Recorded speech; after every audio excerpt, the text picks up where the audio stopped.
I want to give a quick update on the work of the Singapore Economic Resilience Taskforce. The task force has been working over the last few weeks. We have been reaching out to the businesses in Singapore, SMEs as well as MNCs, to engage them, to share with them the latest development in the global scene as well as the local situation, and also to get feedback from them to help make sense of what's happening and to better understand their needs, their concerns, and see how we can prepare ourselves to support them if the situation weakens further. And the task force met last week, and I also had the opportunity to meet Secretary for Treasury, Mr.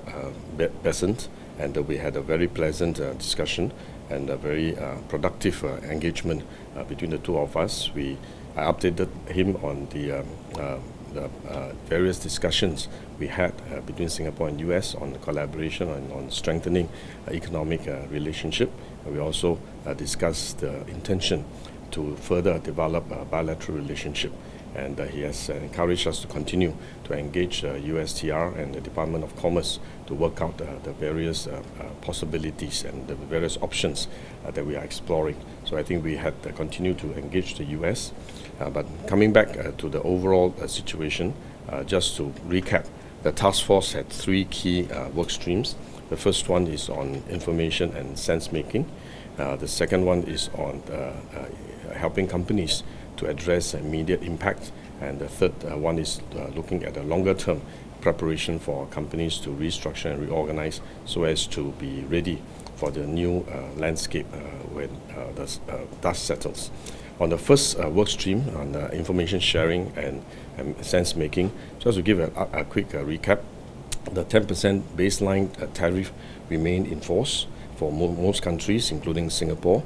The higher level tariffs on the reciprocal tariffs have been deferred by 90 days to allow countries to negotiate with the US and with one another. And these countries which are in negotiation with the US will include Japan, Korea, EU, and others as well.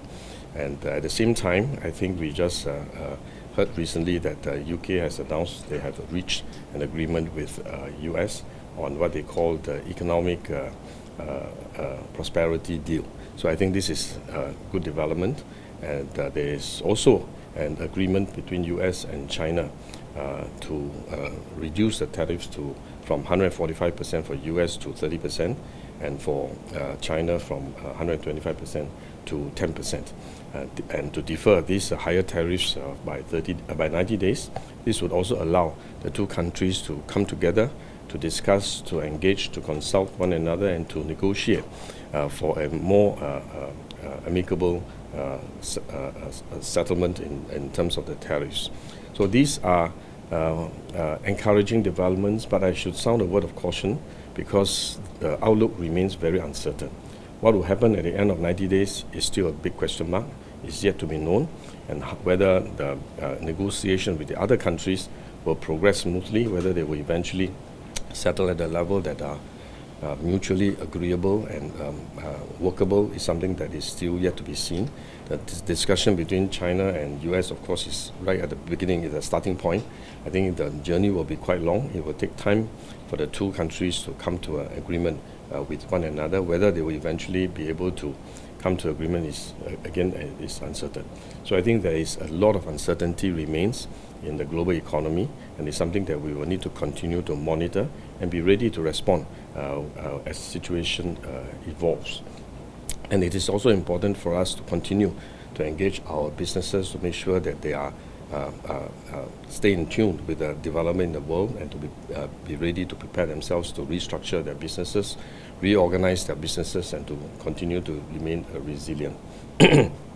That is with regard to the second work stream on preparing our businesses for the immediate impact from the tariff adjustments. And we have been engaging our businesses locally, both MNCs as well as our SMEs, local SMEs, to better understand their concerns and their worries and their interests, and how we can better support them.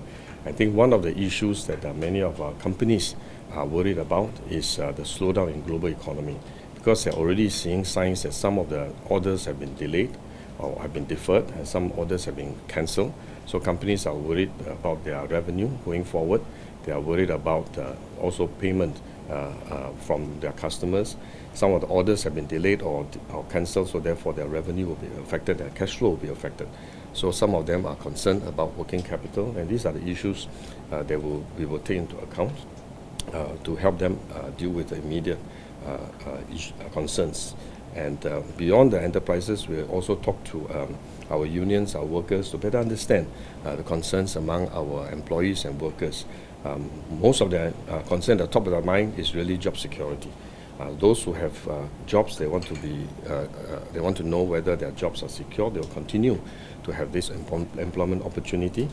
Those who are looking for jobs, especially the fresh graduates that are coming up into the job market, will be concerned about whether they are able to find a good job, a secure and good paying job, good quality job. So I think these are concerns among our workers. Of course, we also have a sense of the concerns among our households. Our households continue to be worried about the cost of living. They want to make sure that even as the economy slows down, whether they will receive continued support with regard to their cost of living. So I think these are the issues that we have sort of gleaned from our engagement with our enterprises, our workers, and our residents. And we have been, the SERT team has been working not only to understand these issues, but also we have started working on potential measures that we may want to roll out in time to come when the situation warrants it. For example, for enterprises, I think from the budget, we already roll out a series of package to help support our enterprises, including tax rebates, which I think is coming into effect soon. And we have also rolled out several programs, including market readiness assistance grants to help companies to develop new markets. We are also looking at how we can enhance some of these schemes when the situation warrants it. So we are preparing for enhancements to some of these schemes. I mentioned about cash flow and working capital concerns among companies. We are also talking to the banks and also reviewing our various financing schemes that we have already put in place and still in place to see whether they are adequate and whether there is room for us to enhance them.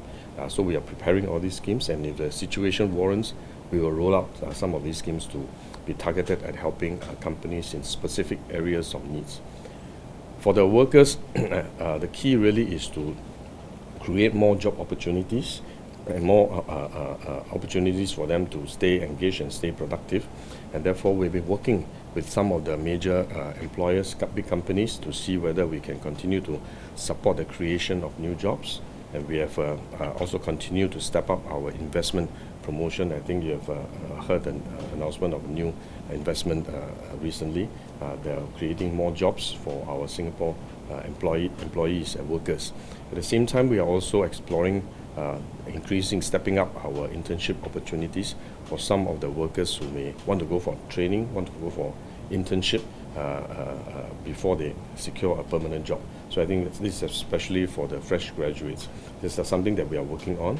We are also working with the IHLs, Institutes of Higher Learning, to see whether we can step up our efforts in job assistance, whether including counseling, including job search, and creating more opportunities for job fair, so that our graduates will have more opportunities to secure a job going forward. These are concerns among our workers and the things that we are working on.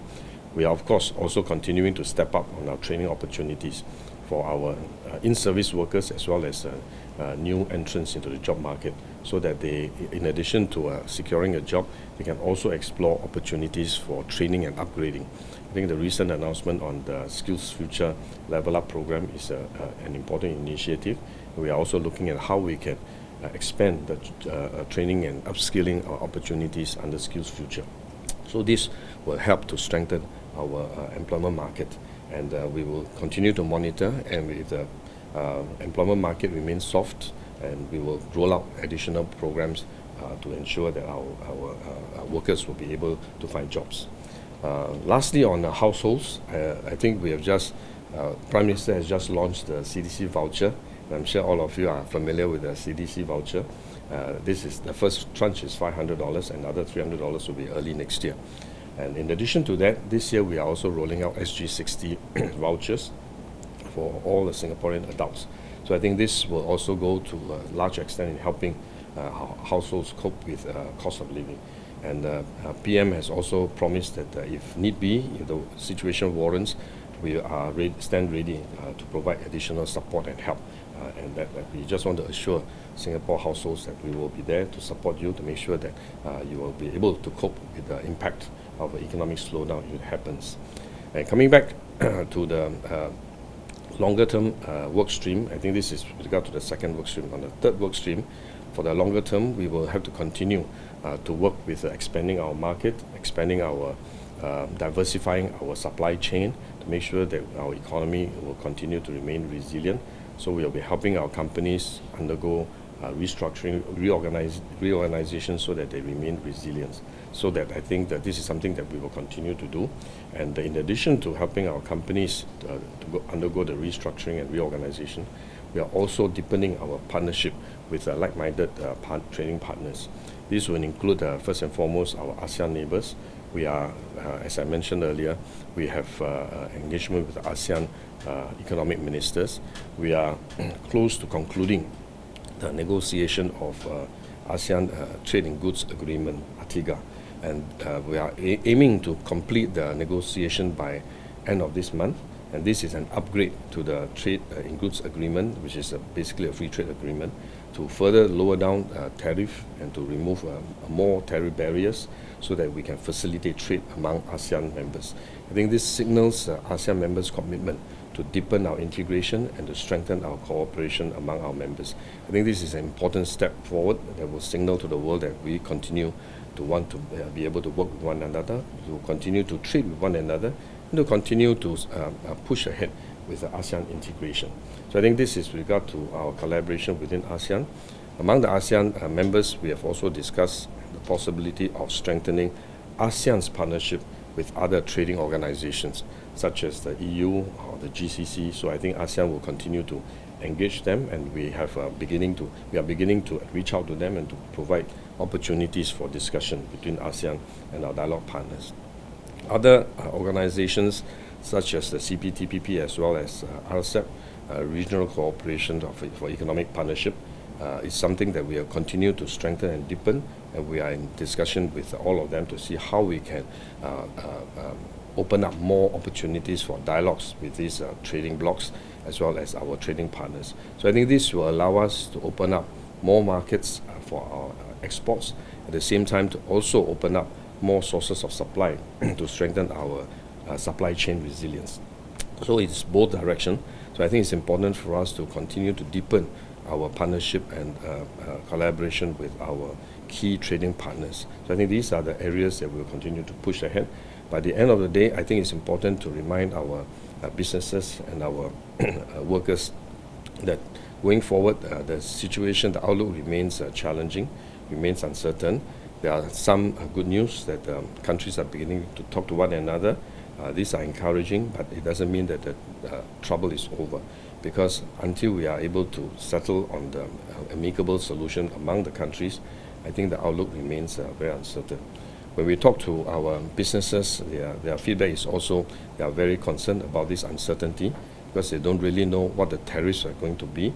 Whether they are able to lock into longer-term orders is something they are concerned about, because if you lock into an order that is going to be delivered in 6 months, in 1 year's time, what the tariff will be at that time, they really have no visibility today.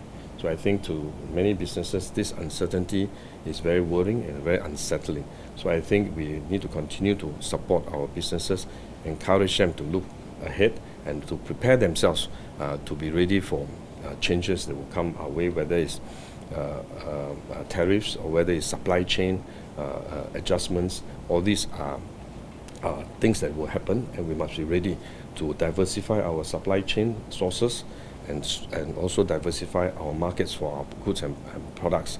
At the same time, we are also encouraging our enterprises to develop new products and services that will allow us to open up new opportunities for our businesses. And for the workers, we want to continue to encourage them to stay positive and focus on training and upgrading, because I think the scenario, the landscape after this tariff tension settles will be a new landscape, will be quite different, and the skill set that will be needed for new opportunities will be very different from what we are seeing today. So they should continue to make sure that they upgrade themselves, keep their skills up to date and relevant, so that when these new opportunities emerge, they will be in a strong position to seize these opportunities that will come our way. So I think that is the key message to our businesses as well as our workers.